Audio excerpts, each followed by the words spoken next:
VOA News, reporting by remote, I'm Joe Ramsey. Ukrainian forces continue to fight against advancing Russian troops in the eastern region of Donbass on Wednesday. Ukrainian military planes were seen flying low and smoke billowed in the background as the sounds of artillery rang out in Bakhmut.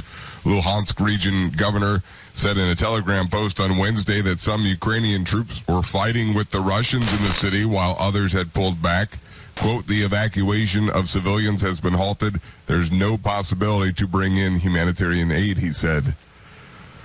The head of the North Atlantic Treaty Organization says the alliance and its allies are, quote, monitoring very closely Russia's nuclear exercises amid the war in Ukraine. Details from VOA's chief national correspondent, Steve Herman in Washington. NATO Secretary General Jens Stoltenberg, alongside U.S. Secretary of State Antony Blinken on Wednesday, noted the exercises come after Russian leaders' rhetoric about the possibility of an escalation to nuclear war. This nuclear saber-rattling rhetoric is dangerous, and it is something that is only increasing tensions.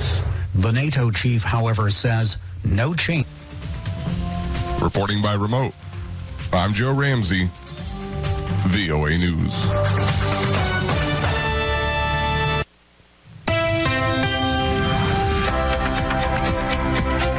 The United States says it's authorized a shipment of medium-range missiles to Ukraine to aid in its defense.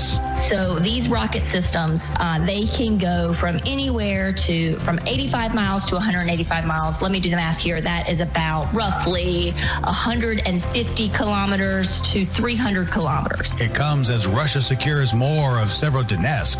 But what does Moscow's effort to take this strategic town say about Russia's war effort? I think it's less of the control of that particular city than it is pushing back Ukrainian forces that are in the region. And later in the program, what challenges will the European Union face now that it has passed its sixth round of sanctions against Russia?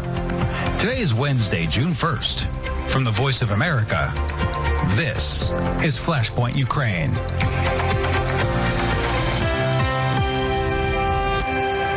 Good evening. I'm Steve Miller. U.S. President Joe Biden, in a New York Times opinion article published online Tuesday evening, said that he has decided to provide the Ukrainians with more advanced rocket systems and munitions that will enable them to more precisely strike key targets on the battlefield in Ukraine. VOA Pentagon correspondent Carla Babb explains what these weapons can do.